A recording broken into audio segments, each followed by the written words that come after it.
Yeah. Hello, everyone. Welcome to the Concast, where we discuss all things video games, especially relating to Nintendo. I'm your host, Adonis, and I'm here with my co host, Ryan. Say hello, my friend.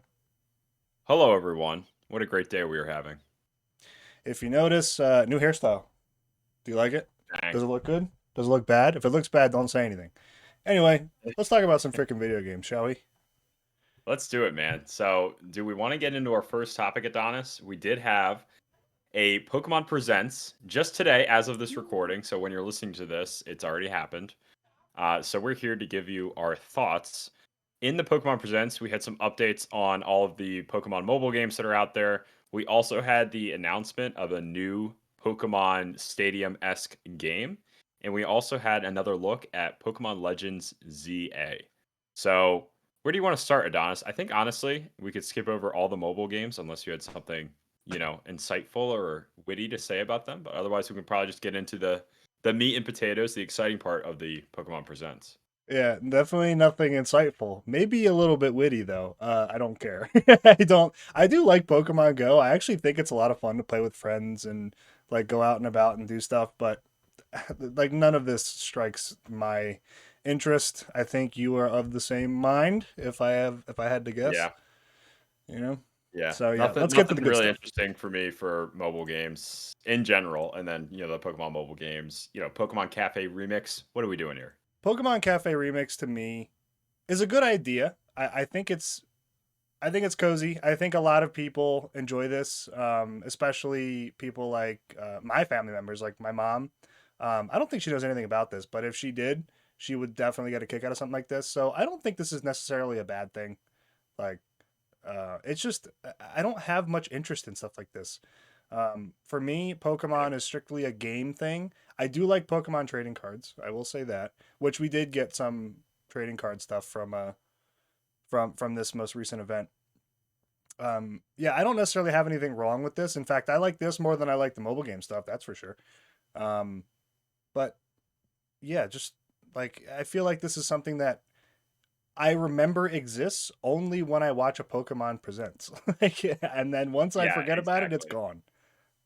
Thankfully, Adonis, I felt like they kind of they know it's not the most exciting things. It felt more Yeah, brief than other years. In other years of the 20 minutes of the Pokemon Presents, the mobile game part is like 15 minutes. So I think it was around like 10 minutes for this, plus the updates to Scarlet and Violet, and the updates to Scarlet and Violet are like very superfluous. It's like very oh, you can get a new phone case for your in-game character. It's like, all right, cool. I don't really care that much. So. The meat and potatoes of the presents to me was the announcement of Pokemon Champions, which is a new multiplayer game being developed for the Switch and mobile. And to me, it looks like an official Pokemon Showdown, just focused on like the battle simulation of Pokemon, the traditional turn-based battle, very akin to Pokemon Stadium or Pokemon Battle Revolution, what have you. But there was some interesting things I got from the trailer. For one, there was a Mega Charizard and a terrestrialized Pokemon battling it out. So that's something we haven't seen before. Is this game going to combine all of the mechanics that have ever been in the series? Looks like it. So yeah, I think this game has potential. I would have been nice to see some actual gameplay. Um, but they classic. did confirm it's in development and they teased kind of this all inclusive Pokemon battle simulation game. So, what were your thoughts on it? This is interesting to me. To me, specifically because we already have one of these. You probably heard of it before. It's called Pokemon Showdown. It is a fan program. This is not at all affiliated with the Pokemon Company. Pokemon Showdown has been a very, very popular battle simulator. All the pros use it, as far as I know. The only pro I've really followed is Wolfie VGC. Have you heard of that guy before? Yep. Love that guy. I love Wolfie. He uses it. I know some other pros have used it in the past. Speaking of, we actually lived right near Ray Rizzo, which I just found out recently. He lived in our like Ryan and I's home area, which is insane. That's beside the point. Um, and everybody's always feared that the Pokemon Company would come after it and take it down. Pokemon Showdown, that is, and they never did. But I think what they're doing now is creating their own version of it, which I don't think is a bad thing either. I actually am really excited about this. Like, this is what I love about Pokemon. I love the Pokemon battle simulation, uh, like the way you play Pokemon. Like, I got my degree in mathematics, so all of the multiplying and exponential factors of all the mathematics involved with Pokemon battling is really cool to me. Like, that's what I love the most about Pokemon to begin with, and to see them doing something more, um, less so like a traditional Pokemon game, and doing something like this, may be more niche, yes, but for me, this is really exciting. Yeah, this is exciting to me if they go all the way with it, really. So I like Pokemon Stadium and Pokemon Stadium 2 on the N64, but they were very novel for the time because it was like the first time people were seeing Pokemon in 3D, literally, because they were Game Boy games before that, right? Uh, and that's kind of all those games needed to be. They had like a decently fun campaign. They had really fun mini games, but like it was mainly just so you can like play your Pokemon on the big screen, right? Pokemon Battle Revolution on the Wii was like the same thing, but So worse good. in a lot of ways. They Hey, even whoa, whoa, used whoa, whoa. All right, I'm gonna disagree with you on that. Might be okay, go nostalgia. ahead. It might be nostalgia. That's it. It's probably just nostalgia. I loved it. Okay, that's your defense. I like it. Yep. I like it. So, Sorry. did you know in that game, Adonis, some of the Pokemon in that game are using the same models that they used for Pokemon Stadium on the N64? Like it felt very low effort to me in that way. Yeah. Not to diss on your favorite game ever here, but That's all anyway, right. I don't know about that. what I'm trying to say here is that if they're going to do like a Pokemon Stadium style game, they need to go further with it in today's day and age. And so, what I think that looks like is exactly kind of what I'm getting from the trailer, where if you're going to combine battle elements from different generations, or I would love to see like a true Pokemon Showdown competitor where like part of the beauty of Pokemon Showdown to me is you can like use different rule sets. Like you can use Gen 1 rule sets or Gen 2 rule sets where only those Pokemon are viable or playable. I mean, only the moves that they could learn in that generation are legal, that kind of thing.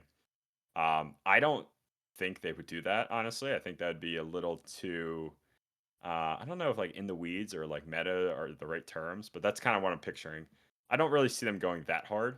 But if they get close to that, I think this game could be really good and could be a nice competitor to Pokemon Showdown.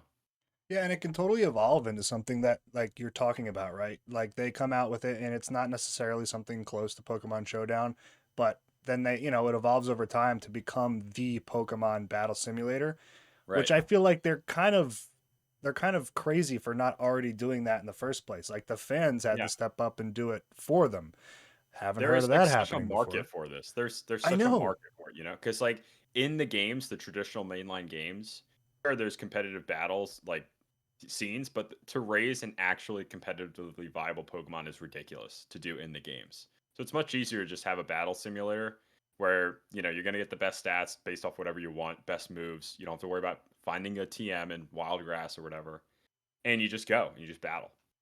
Yes, that is the main reason that Pokemon Showdown is still on my PC to this day.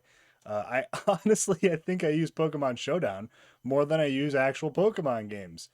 So if that's what this is going to become, I am very much so on board. Not to say that I'm not going to touch it if it isn't. I think this will still be fun. But we haven't really seen much, so we'll have to wait and see. Do we have any kind of time frame for this? I don't remember. Nope, they just said in development. So I honestly would assume not this year because otherwise No. they would have said this year. And obviously they're working on Z to A, which I'm sure we'll talk about in a minute. Oh yeah, looking forward to that one. But yeah, this is cool. I like this like a lot. Yeah, if they go hard with it, if they go far with it, don't just do another Pokemon Stadium, Pokemon Battle Revolution. Actually, like take the step to go in more in depth. I would love to see different rule sets, like I said, but I don't know if that's really their style. So we'll see on this one. But of course, the biggest kind of announcement or reveal was like just more gameplay or actual gameplay, I should say, of Pokemon Legends CA. So this game confirmed to be releasing fall of 2025. and they showed off some gameplay. They showed your character kind of running around Luminos City, which is the setting of the game. The whole city, the whole game is set in one city. They showed the character running around. They showed off a little bit of the battle mechanics. You know how it kind of is the same and differs from Legends Arceus. So, what do you think about this game, man? What did you think about this impression here? Well, one, I really like the city. I like what I'm seeing. This is, of course, a presentation showcase, so it's going to be an ideal version of what we are going to see on the hardware. But I like it. This is a good impression. Um, and I may be biased because I really like the original Pokemon Legends game, Legends Arceus. But this feels like a really big evolution from the original Pokemon Legends game. Um, Pokemon Legends also was only in one city, right? Yeah, it was only the one city, right? And and it really felt like a departure from what we are used to in the mainline Pokemon games. And I remember everybody pining for extra content for that game, and we got like one free update which added like a like some stuff, but ever since that there was nothing else. Um, and that that time it's been a while, but I'm really looking forward to this. And now after having seen a little bit about it, I that hype is still maintained. I'm not disappointed at all, but I am worried, as I am about most things Pokemon nowadays. It doesn't seem Yeah. that Game Freak has dialed in to be able to make a a I won't say fun, because the Pokemon games to me are fun still. They haven't really dropped off in terms of fun, but the performance has been abysmal.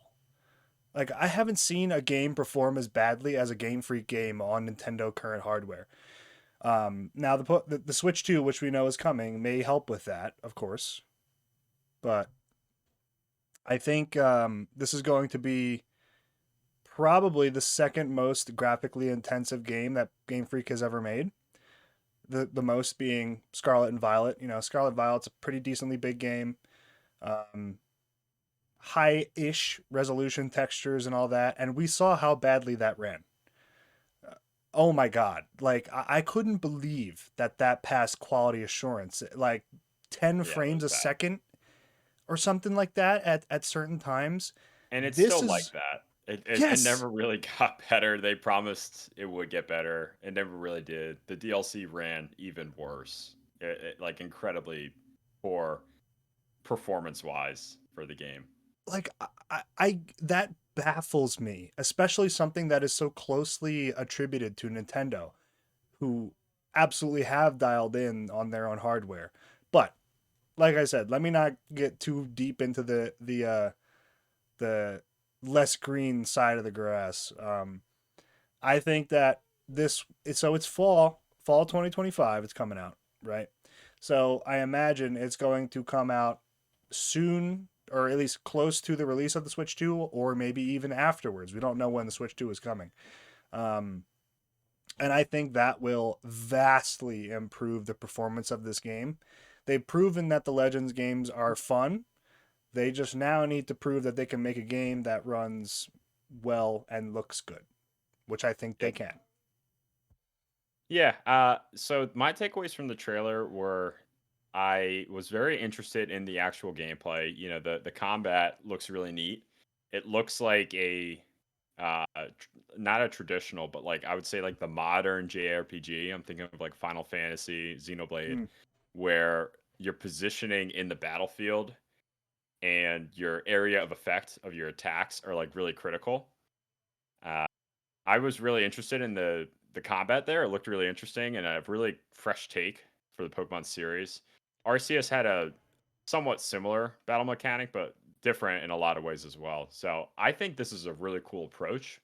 I was even seeing like when you're battling, if you select an attack, it actually has like a cooldown period. So you can't just like spam rock slide or spam whatever move you want. You know, it will have to actually cool down. So I'm really fascinated by the battle system, and I would like to see more of it. In general, I'll be honest, I really wasn't like too crazy impressed by this trailer. Part of me felt like I was even like partly surprised that they didn't show off any new Pokemon, they didn't show off any new Mega Evolutions. That just seemed like such an easy way to like just deliver on some of the excitement or drum up more excitement. So I was kind of surprised by that. I felt like everything they showed off was kind of within expectation. You know, they went over the setting, they went over the combat, they went over a little bit of the story, and they went over that there's like wild areas in the game where you can run around and catch Pokemon. You know, that kind of felt like all very expected to me.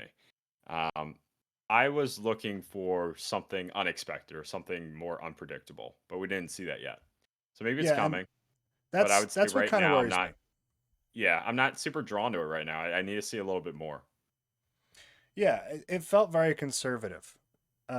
Mhm. Conservative to the point where like, is the game as far along as you guys are making it out to be? Like, we're pretty deep into 2025 already, and it's coming out in the fall.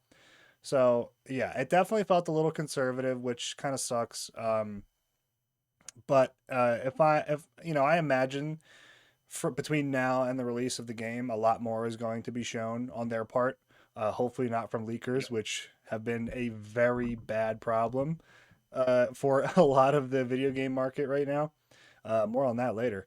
Um, so yeah, that definitely sucked. But I like what I'm seeing in terms of the evolution, like to your point of the evolution of the battle mechanics, like little things here and there that they sprinkle into Pokemon combat. I like that. I really liked what they did with Pokemon Legends. I really loved what they did with Scarlet and Violet. I think that Scarlet and Violet is the best the competitive scene has ever been. I love the changes that they made, like dearly. I just wish the game, Yeah. freaking ran.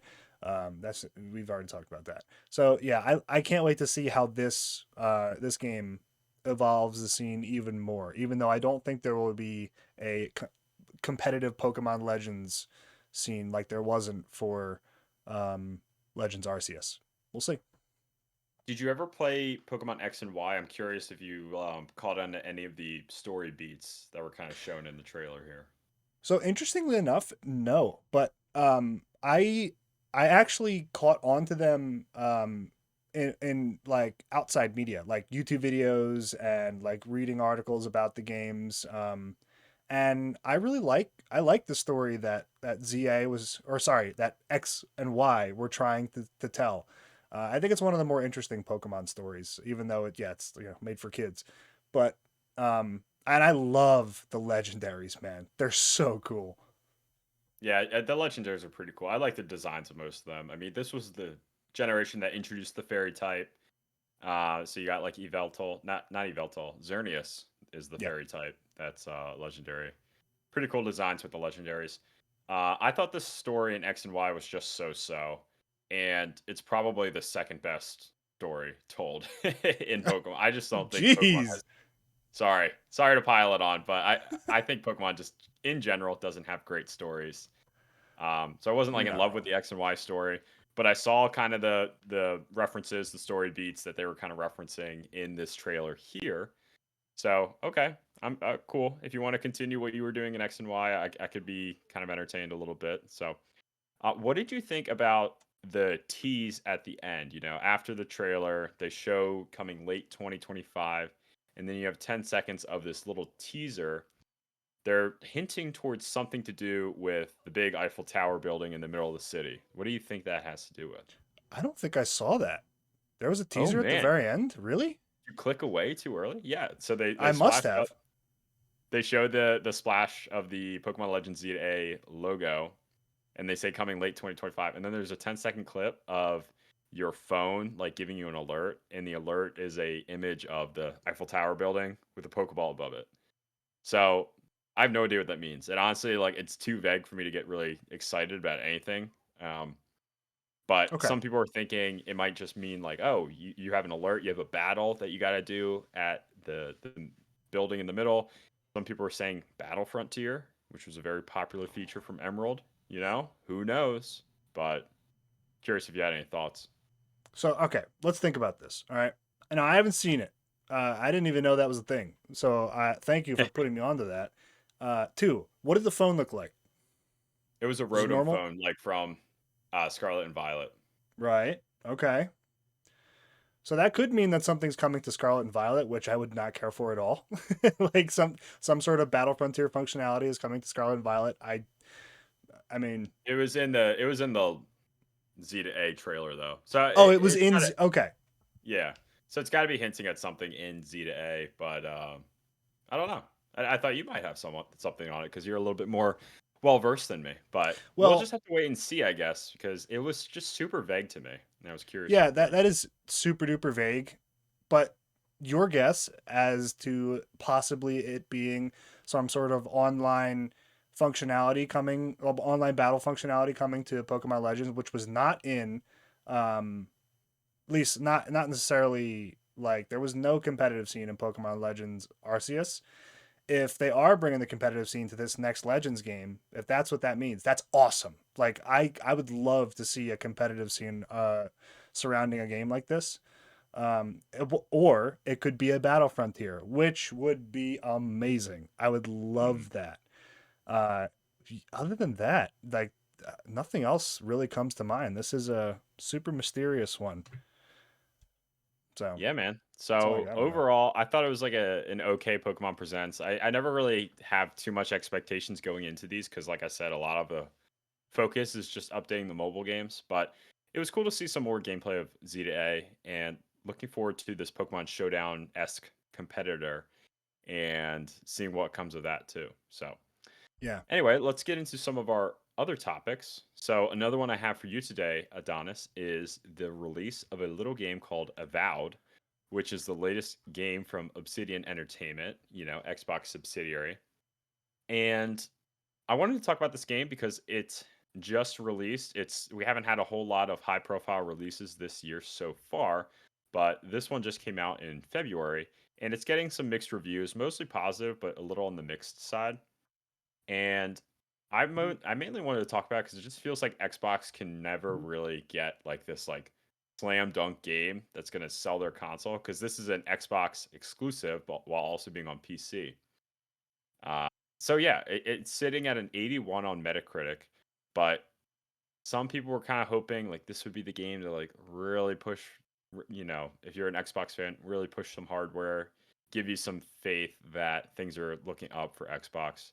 And it's an okay score. It's a good score, but it's not the Yeah. slam dunk game that maybe some people were expecting. I think this is I have two really big overall opinions about this. One, this is a very lukewarm RPG. It doesn't really do anything explosive or exciting. I think it has like a totally solid foundation. I don't necessarily think this is a bad game either. I think this is a good game. I think if you were to release this in like 2016, 2017, this would be a hit. But so many other games have come out that are like this, and I think a lot of people feel that. I haven't played it myself, so my opinion is very is very limited. But from what I've seen, it's just another RPG. And what I will say is that the character designer is very interesting. I don't know if you've seen some of the characters created. They're interesting. Yeah, I like that. I like funny and cool character creators. Donkey did not make a video about it. Donkey, he did not. He did not. He I heard refuses to that. make a video about it. He will not and has not made a video about Avowed. Um, so classic Donkey man. Yeah. Um, So I think this game, like you said, is a good game, but if it released like 5, 10 years ago, it would have like been like more heavily praised. It just has a lot of RPG tropes, which is great if you love RPGs, but it doesn't really seem to push the envelope, push the needle towards anything further, which is I think is kind of like a trend with Xbox games this generation. I think of Starfield, very much a game that people that have played it said it's a Bethesda game, but at this point, it's a derogatory thing to say where it's a Bethesda game means it still plays like Skyrim, which is a game that came out in 2011. So, you know, I don't know exactly if I have more of a point other than like just another like eh for Xbox. You know, One of the games of all time, one of the kind of games of all that's time. Great way of putting it. yeah, and also it should be noted that, and I see this a lot nowadays. Consumer expectations for video games are sky high. It is almost impossible to live up to the hype these days. Not that Avowed had any sort of like monumental hype around it, but if it seems as though that a lot of gamers are like, give me a Baldur's Gate 3 or your game is trash. That's what I've been seeing a lot nowadays. So I feel like Avowed is suffering from these monumental expectations that are just not able, that no game was ever able to live up to, except for a spare few like Elden Ring, and Monster Hunter Wilds is coming out tomorrow. Uh, Baldur's Gate 3, obviously, like expectations are super high. And with that said, it's still doing pretty well. So it has to be a good, if better than decent, like good game. It's still getting an 81 from the critics reviews, 7.0 for user score. So good, decent scores. I also, it should be also noted that I despise that you cannot viciously attack NPCs. That is unforgivable. You In can't an just RPG, yeah, with the focal point on freedom of choice. Come on, man. I just sometimes want to murder people. I just want to go on a murderous rampage. Why can I not do that in this game? It's messed up. calm down. Let's take it easy. I agree. No. I totally agree. And that's one of the things that I hated so much about Tears of the Kingdom is that you couldn't just massacre a town. Come on, Nintendo. Why aren't we allowed to murder people in Zelda? Oh man, yeah, that's my least favorite thing about the game. And if that's the least favorite thing about the game's got to be pretty decent. So yeah, I kind of feel bad for the devs. I feel like they're taking a lot of heat for not meeting those monumental expectations that games have nowadays. But still, like we said, lukewarm RPG. So it is what it is.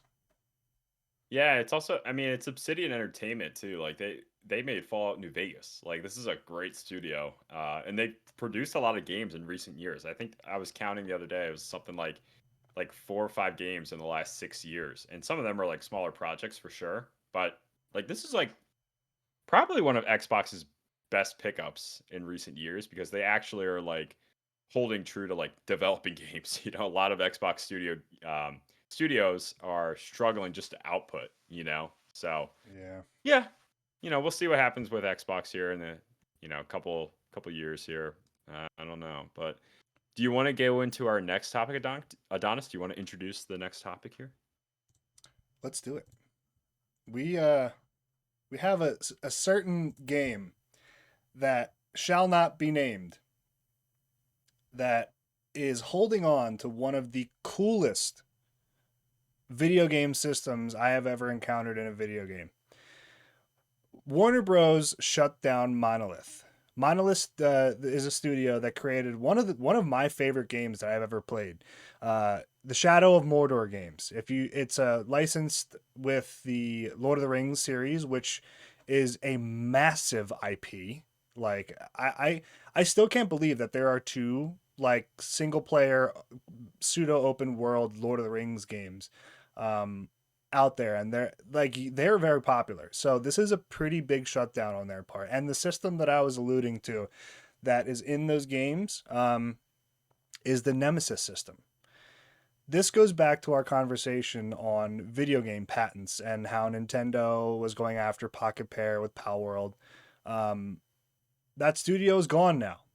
And that means that this Nemesis system is under lock and key now for Warner Bros. To do whatever the hell they want, I guess, or nothing, FA, sweet FA.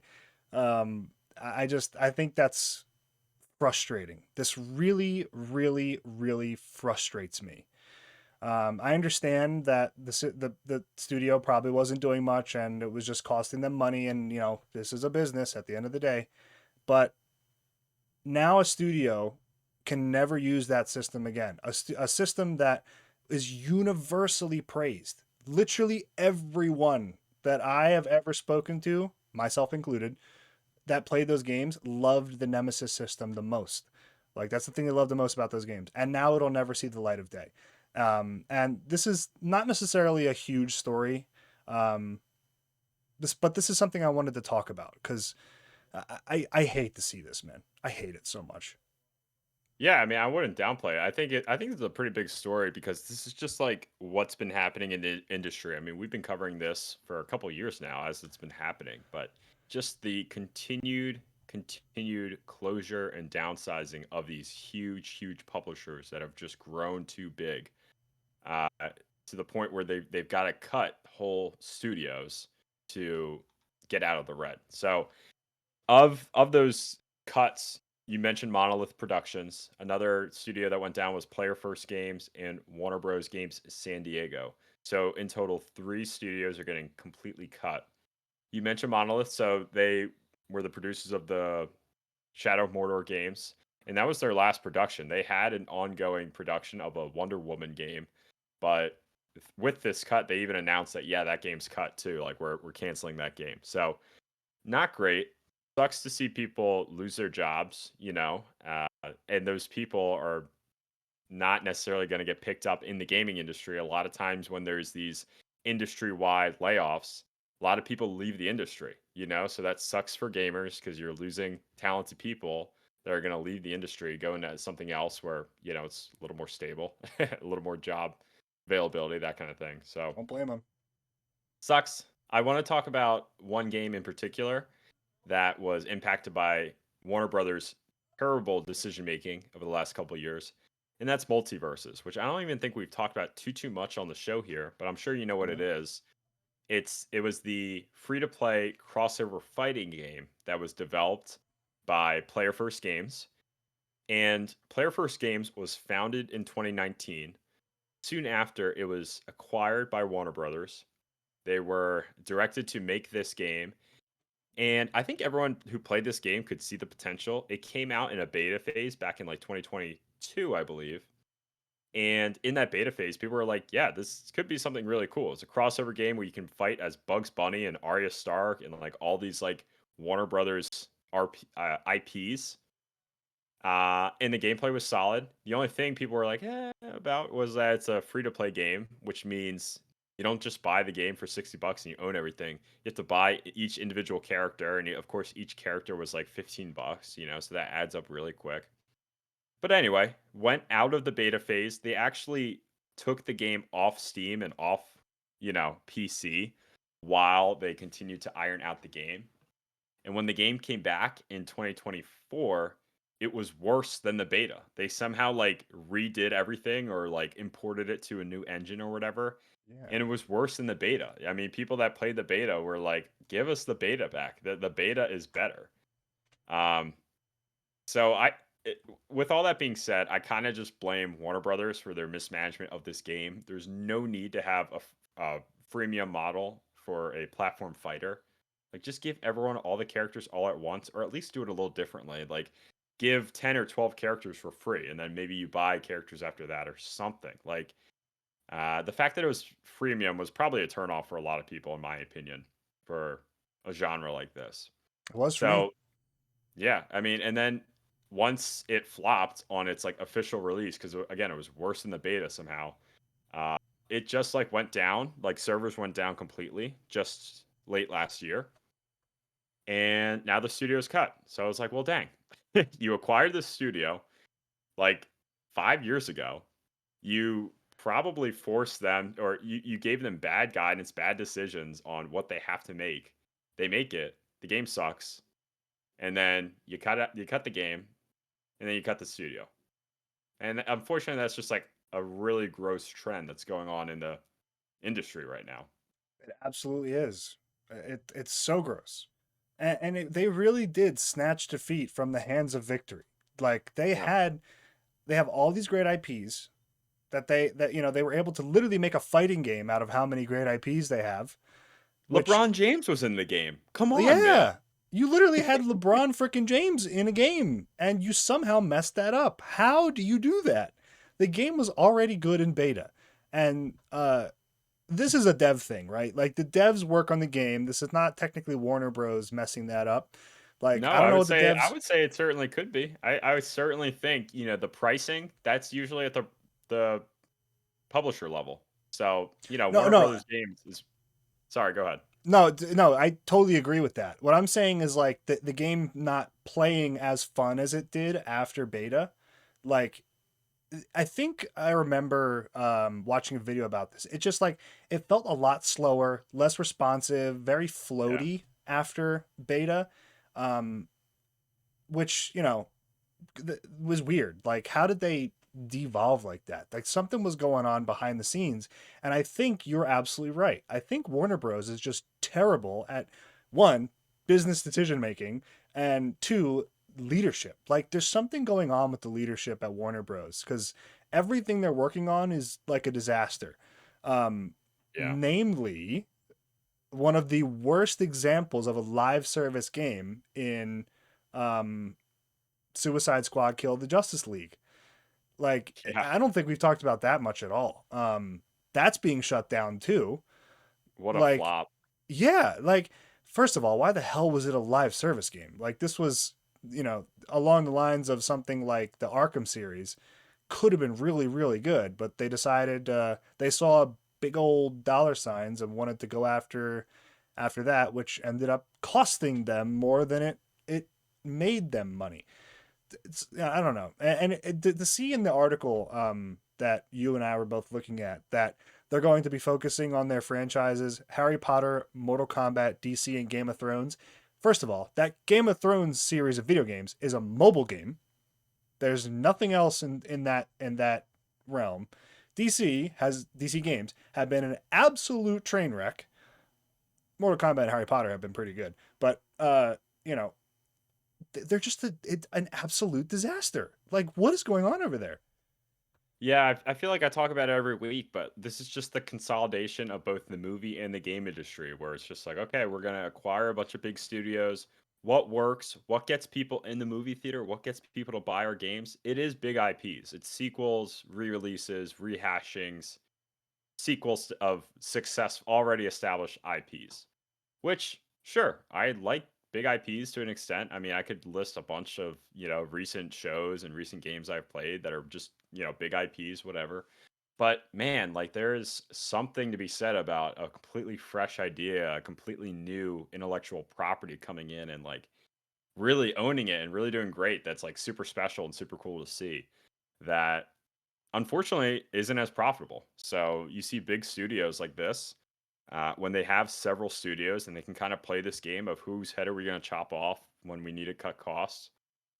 They can just say, okay, we're going to reconsolidate and we're going to focus on big IPs because that's most profitable, which sucks. Yeah, I think they're learning their lesson. We'll see if it actually takes this time. I doubt it, but yeah, I just I don't know. This really, to go back to the beginning of where we started with all of this, it really sucks to see Monolith go down. I did not care for that Wonder Woman game. I was not going to play that, but to see that studio go down, a studio of which I really liked those. I love the Shadow of Mordor games, and now to see the Nemesis system completely on ice, that's what burns me the most. So Don't yeah, worry, Adonis. The do better. patent is set to expire in 2039. So after 2039, any game out there can use the Nemesis system and you'll be alive and gaming and well and then you can play all the games you want with the Nemesis system I got as time. the company. I'm sorry, not to completely derail this conversation, but this is the CEO and Smiling Friends just sitting on the IP and the patent and not using it. That's what's happening right now. If you have not seen that show, dear listener, for the love of God, please watch it. It's so funny. I love that show. Absolutely. All right. Well, why don't we just pivot into our last topic before we get into what we've been playing recently? So, Let's do it. Assassin's Creed Shadows. This is a game being developed by Ubisoft. There's a million Assassin's Creed games. Everyone knows Assassin's Creed, hopefully. Assassin's Creed Shadows is set to release in March of this year. The full game has been leaked to the public. So, a month out from release, there are physical copies of the game that are in people's hands, reportedly. People are reportedly playing the game.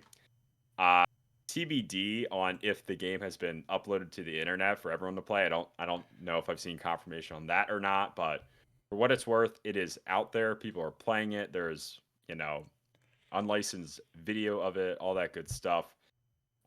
And when this happens, Adonis, I'm sure you remember when GTA 6 leaked before it was Oh yeah. even announced. There was people playing the game. Uh, it's just not good. It's not good for the game. Of course, it shows the game in a unflattering light because it's before the day one patch. It's before the release trailer, the hype, the big release.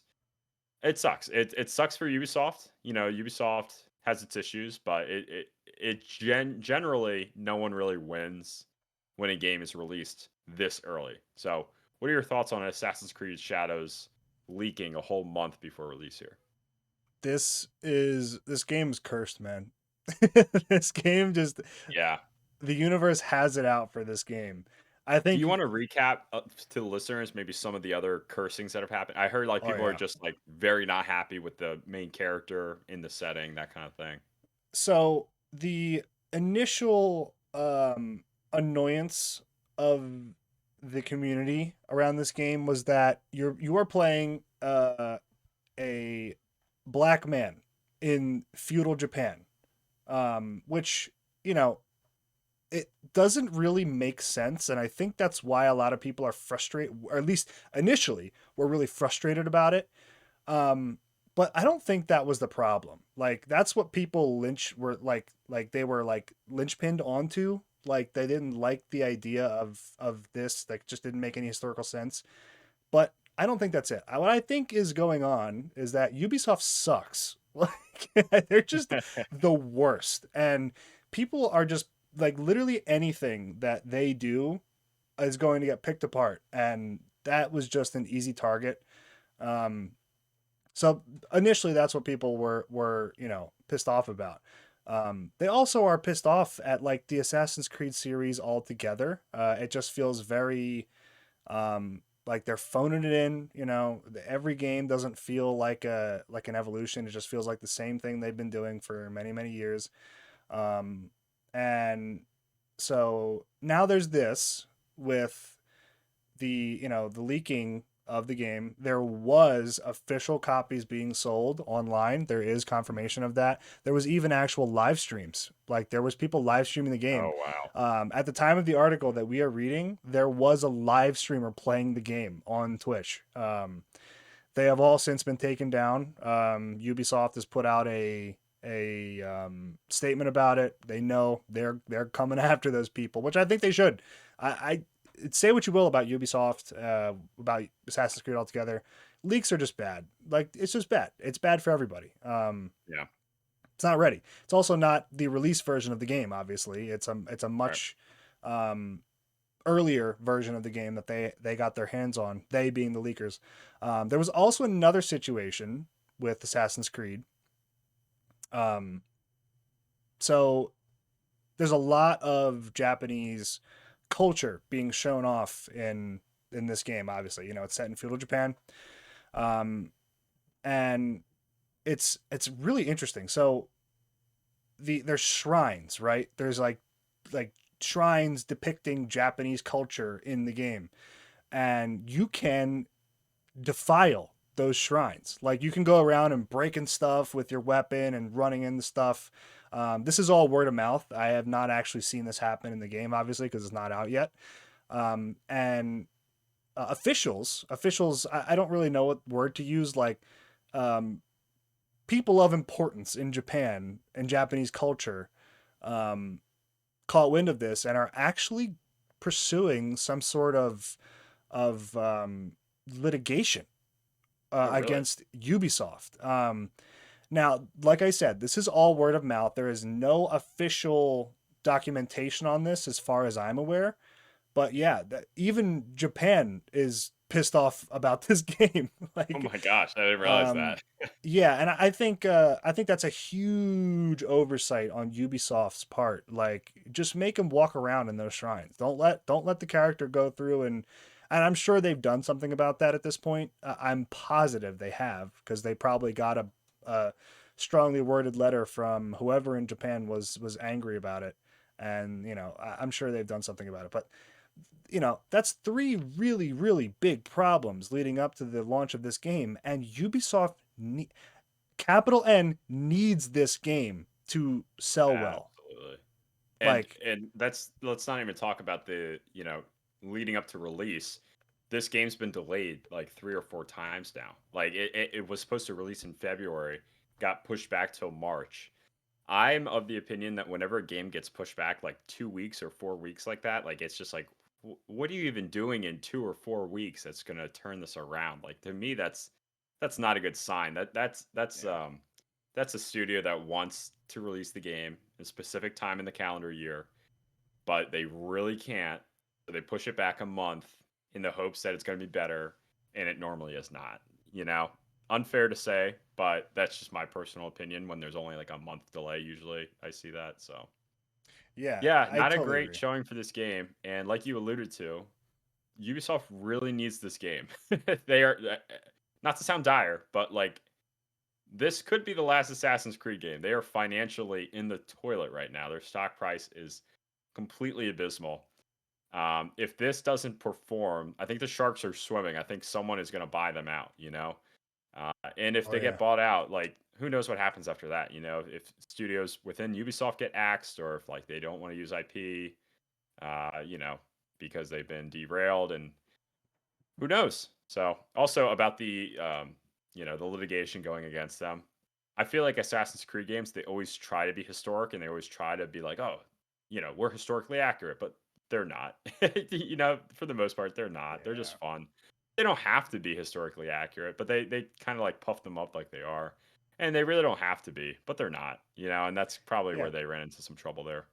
I think if they leaned into the way they did Black Flag, they would still be great games. Like, you Oh, I know, mean, yeah, I mean, leaning into the best one in the whole franchise. I all agree with that. right, you got a good point. You got a good point. Like, what I mean though is like Black Flag really felt like a gameplay system focus and immersion focus Yeah, first, rather than historical accuracy. I actually, believe it or not, I actually played one of the recent Assassin's Creed games. You remember Assassin's Creed Odyssey? It was the one that was yeah, like focused around Greece. Um, I actually really liked the way they did the historical accuracy in that game, but the game was not fun. So like it was just a mm, bad game overall. By the way, that game had microtransaction progression and it was single player. and it Isn't that still sold for insane? $60 or $70. Like that's just greedy. Yeah. I you know what, Ubisoft, you deserve this. Like you put yourself into this situation. You It's being yeah, all of the high level. it's pretty easy to track all the missteps Ubisoft's had in the last 10 years to kind of put them in this point.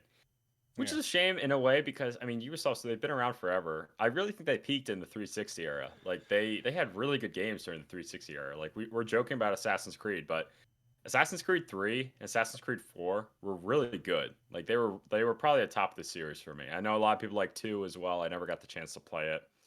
I really love Far Cry 3, like one of my favorite games on the 360 growing up. Oh my god. Ubisoft has produced a shit ton of good games in the I forgot 360 about era. Far Cry.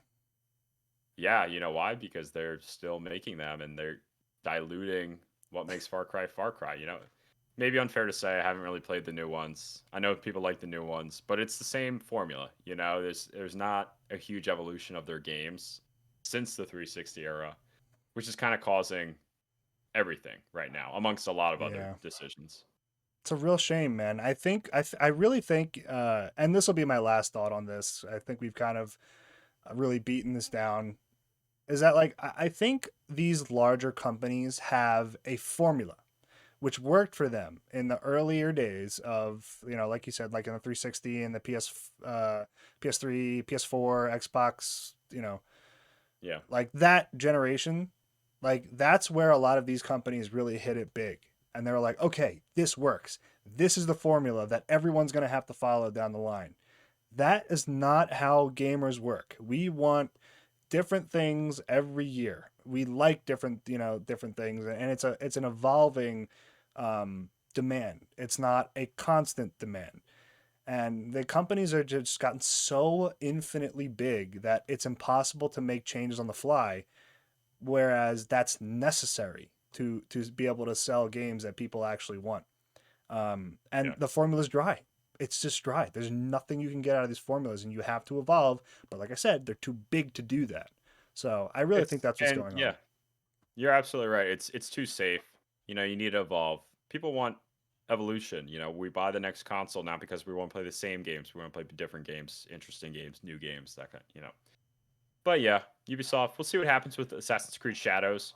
Who knows? Maybe it sells a bajillion copies on release, and Ubisoft stock price goes way back up, and then they buy Nintendo, and everything changes. But What? well, Whoa, we'll whoa, whoa, whoa. we'll wait and see on that one. I'm kidding, by the way. But let's let's get into what we've been playing recently. If you hear any background noise, sorry, that's my puppy barking in the Oh, background. But puppy. let's get into what we've been playing recently. So I have a slew of N64 games for you this week, Adonis. So Ooh. I played on the NSO app. I played Ridge Racer 64 and 1080 snowboarding with my buddy Anton. 1080 snowboarding I played a million times. I played it growing up, but it's just a really solid snowboarding game on the N64. I always enjoy playing it. I kind of stink at it. Like I can't land right with my board. So my Cares. character wipes out every time, but I still have a good time with it. And Ridge Racer 64, this is a game I've never really heard too much about. But when it released on Nintendo Switch Online, I looked more into it. This is a Nintendo developed, Nintendo published game that is a Namco IP. You know how rare it is for Nintendo to develop and publish a game for an IP that is not theirs? Like I'm sure that's happened less than 10 times. Like not a very common thing. Yeah, when's the last time Um that happened? I can't even tell you. yeah. Yeah, I don't know. I kind of want to look into it because I honestly think you would probably count on two hands if I were to just guess. But anyway, this game is a kind of an arcade racer style game where you're kind of racing through the streets of it feels like a San Francisco kind of area. But anyway, it's really fun. It's a good time. It controls really well. It feels like it was an arcade game at some point that maybe got ported to N64. Not too sure, but it's a lot of fun. Me and Anton had a good time just racing, and it's just like a really solid racer. And there's nothing much to it other than that, but it was a good time. Bring So back those pick up and play games, man. For the love of God, just bring them back. This is nice yeah, to dude. hear. What have you been playing recently? So I've been playing very different games compared to what you've been playing. It's always really, I really love this segment. I always look forward to this segment the most because we play such different games. So for me, what I've been playing, a new patch for World of Warcraft, the retail version, not the classic version, but the current version of World of Warcraft, 11.1, the Undermine, all about goblins. It is 100% about goblins, and I think the WoW team does best when they're telling stories about orcs or goblins, and sometimes humans, in my opinion. And the goblins in World of Warcraft are these super greedy, money hungry dudes with a Boston accent. And they're hilarious. I've been having a good time with that. It's all underground. Most of this expansion for World of Warcraft, the War Within, has been underground, which I think is really cool. They haven't really done anything like that except for the most recent one in Dragonflight. Um, and they added a Mario Kart esque racing system to the Okay. game, which I think they nailed. It's so much fun. It's the only thing that I played um, that really gives me that same fun drift feeling that Mario Kart gives me. And I'm playing that on the WoW version of Mario Kart on mouse and keyboard, which is a fever dream. It is so strange playing a racing game on mouse and keyboard. So yeah, that's been really, really fun. I've enjoyed that a lot. I've also been playing Ashes of Creation, as that's pretty much my main game right now is Ashes of Creation. Had another couple wars, lost another couple wars. It is not looking good for the boys right now. It sucks, but it's totally expected because the other competing player groups that we're playing against are absolute degenerates and can play the game all day, every day. So they have fully taken advantage of every single system of the game and taken it to us. There's no other way around it. We've lost every single node war that we've been in part of ever since the last episode which I think have been 2, 3, might be 3. Um, but the hero of Halcyon does not give in. He fights, even when he loses. Everyone else would have quit, but the hero of Halcyon and the pirates continue the fight nonetheless. We literally lost like 800 to 100. It was bad in the last one. It was really, really bad. Ooh, But they're slowly but surely introducing more things. They being Intrepid. Intrepid Studios have been introducing more things to the game, and it's performing better. Like, it's really cool to be able to play a game that's in alpha, like a true alpha, not just like early access alpha. It's like 3 days. Um, so I think the development process has been heating up, and it's been really interesting to see how the game is evolving over time. The community in the game has been really tight knit, even though there's lots of like old school internet like banter, like, people saying unhinged things in the global chat, just, classic stuff from back in the day. People are classic. really starting to like be nicer to each other, realizing that like, oh, this person's been playing the game with me since like months ago. Like, I might as well start being nice to this guy. And like, you can tell like everybody's starting to enjoy playing together. The community is growing and becoming more tight knit, which is great. I think that you need villains, but don't be unhinged. Like, it's starting to homogenize into a community that is at odds, but not trying to go for each other's throats, which I think is a really nice happy medium. Um, and I've also been playing Monster Hunter World Nice. in what's it called, in anticipation Anticipation. of Monster Hunter Wilds, which comes out. We're recording this on the 27th for you, listener. It will be out. And man, first of all, World is just one of the best games ever made. It's my second favorite game of all time. You already know what my favorite game of all time is. Um, and it's just, it feels like a goodbye, which isn't really true. Like, Monster Hunter games really do stand out on their own. Like, you can always go back to a Monster Hunter game, and there's something unique about that game that makes it still fun, even when the most recent game comes out. But Wilds is like a Monster Hunter World 2. It really does feel like that. And I was sad. Like, I was like, I put that almost over 1,000 hours into this game. Um, and I was sitting in my like room, like everybody has a room in Monster Hunter, like they can decorate and stuff, and listening to the classic. And I highly recommend you, Ryan, and any of the listeners, look up The Proof of a Hunter. I was listening to that song. It's one of the oldest songs in the Monster Hunter franchise, and just sitting there like thinking about all the memories and hundreds of hours and people that I met playing the game, and like all the experiences that I've had.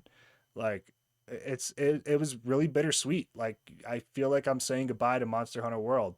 I haven't Yeah. beat Fatalis yet, so I'll definitely be going back to it at some point. But um, the more good news has come out about Wilds as well, which I was literally watching a stream for Monster Hunter Wilds while I was playing Monster Hunter World.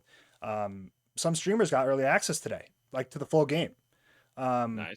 my guild leader, Pirate Software, guild leader in Ashes of Creation, Thor, was playing the game today, and the performance is much better.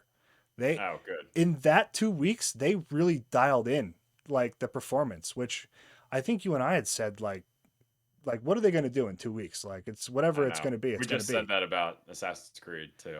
Yeah, exactly. Like Capcom really did take their time to go through and improve performance. Now, it's still only running at 30 frames per second on a PS5. That's not great. Mm, So the performance itself is still less than optimal. It's definitely um, the most negative thing about the game. But in 2 weeks' time, they've improved it a lot, especially on PC. On higher end machines, like they were struggling to get 60 frames per second with like the 50 series GPUs. That's a problem. Now, very stable. Even lower end machines are seeing improvement. And think about what they can do with a month after release with all that data, right? I think it'll be much, much better. And the game, oh my God, man. I'm seeing lots of edits like on Instagram and YouTube and TikTok of people, just going one on one with these massive monsters, and it's just so cinematic and awesome.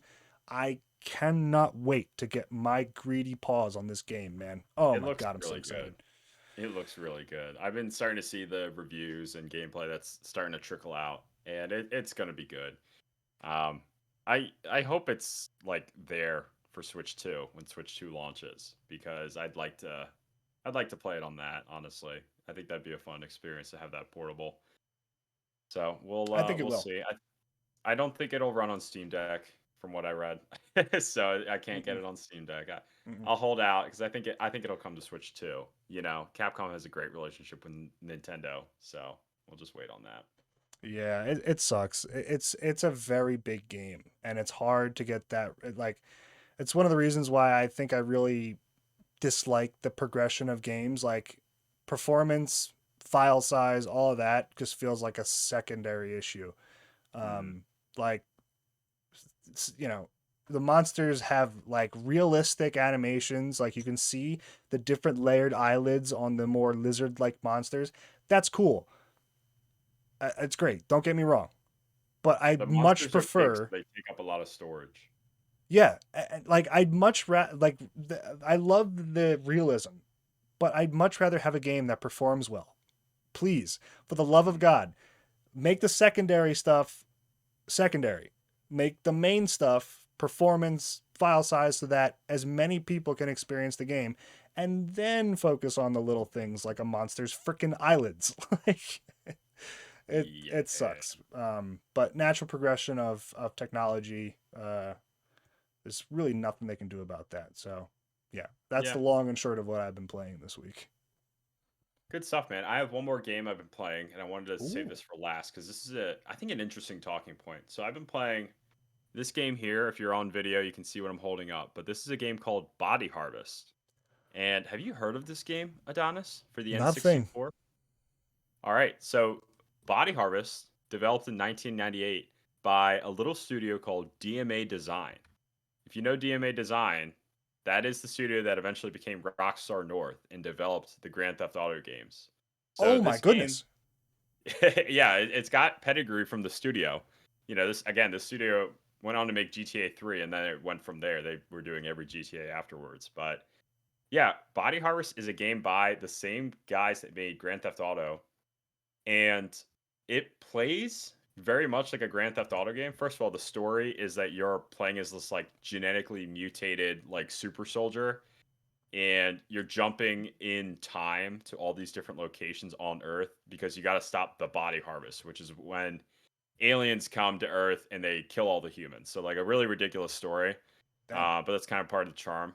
And the gameplay is oddly very similar to GTA 3. Like, you usually jump in a car and you drive from place to place, and you're driving from village to village, and then once you get there, you're shooting aliens. So a Dope. lot of times you're shooting in the car, but you can also get out of the car and shoot your space gun at these aliens. So it's honestly very similar to like Grand Theft Auto in that way, and it's pretty solid. I mean, there's some things I don't like. Like your character when he's out of a car controls terribly. Like, it almost like ruins it for me how badly the player controls.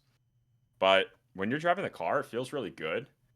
The performance is pretty bad too because it's super ambitious. It's really like an open world. Like, once you're dropped in the level, you can go to whatever town you want first and take out those aliens, and then go to the next town and the next town after that. So I played it for about like 2 hours one random weekend, or this past weekend I should say, and I enjoyed it. I don't think I'm gonna keep going with it because I closed out without saving accidentally, and I'm like, all right, I don't want to do the first Oh, level again. classic. So I think that's it for me. But it's a really interesting game, and it's probably worth at least looking up some gameplay if anyone's curious about it, because it's literally the studio that did Grand Theft Auto 3, and you can definitely see the roots in this game. Yeah, that's what I was gonna say. That's why this is so interesting to me. Is that, like, even hearing you talk about the game, I can hear the influence that went into making a game like GTA 3. I had no idea. Where did you find this game? So I've been like, obviously I collect video games a little Yeah. bit, but the N64 scene, once you're past like all the first party Nintendo games and past all the second party like rare games, the third party offerings on N64 are not great. So like a lot of people are looking for like those hidden gems. And I've heard this one tossed around before, Body Harvest. You got to check this one out. It's not like anything amazing, but it's pretty solid for what it is. And even if you don't love the gameplay, it's like an interesting piece of like this is the roots of Grand Theft Auto 3 right here, you know? So I thought it was pretty interesting.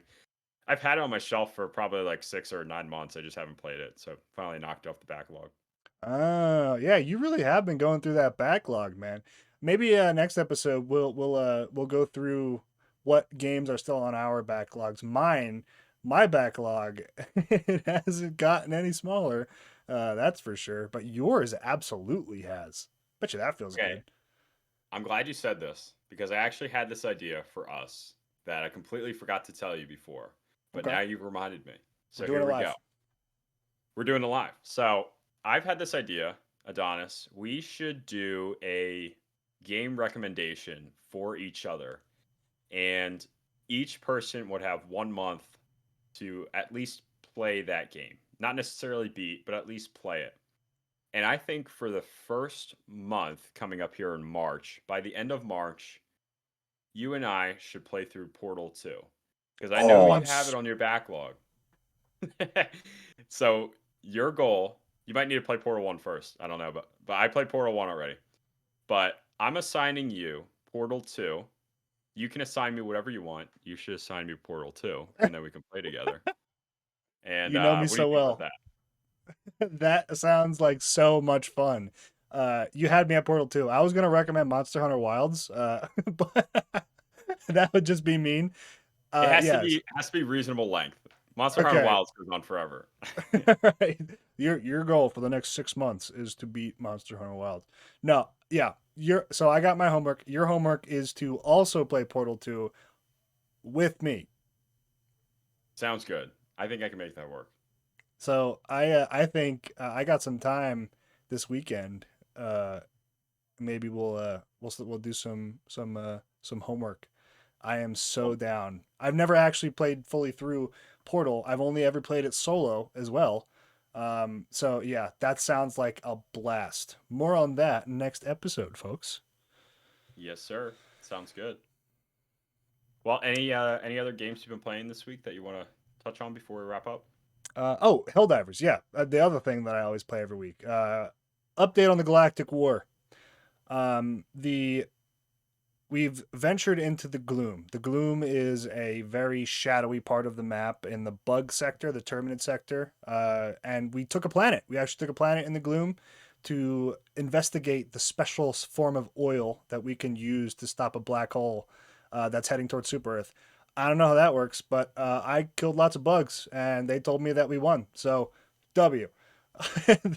And also, the developers are doing another event for the community where um, it's you either get a new stratagem, which is like a kind of like a kill streak in Call of Duty. It's just like something you go into the game with and you can use with a cooldown.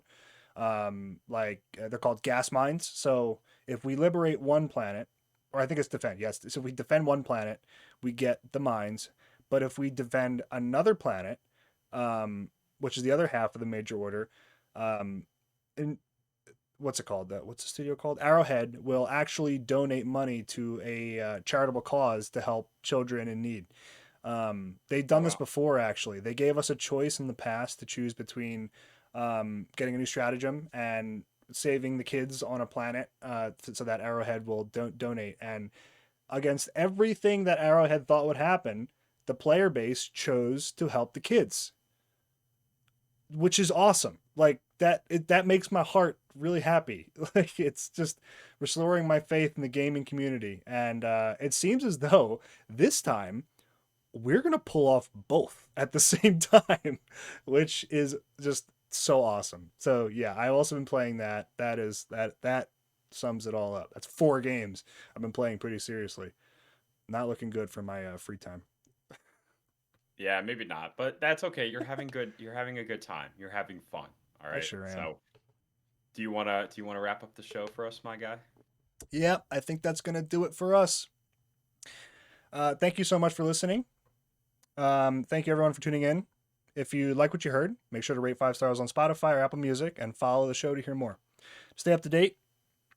on the show. Make sure to follow us on Twitter at CongaCast. For all business inquiries, please email concast@gmail.com. Thank you again. Have a great day, and we will see you next week. Bye bye.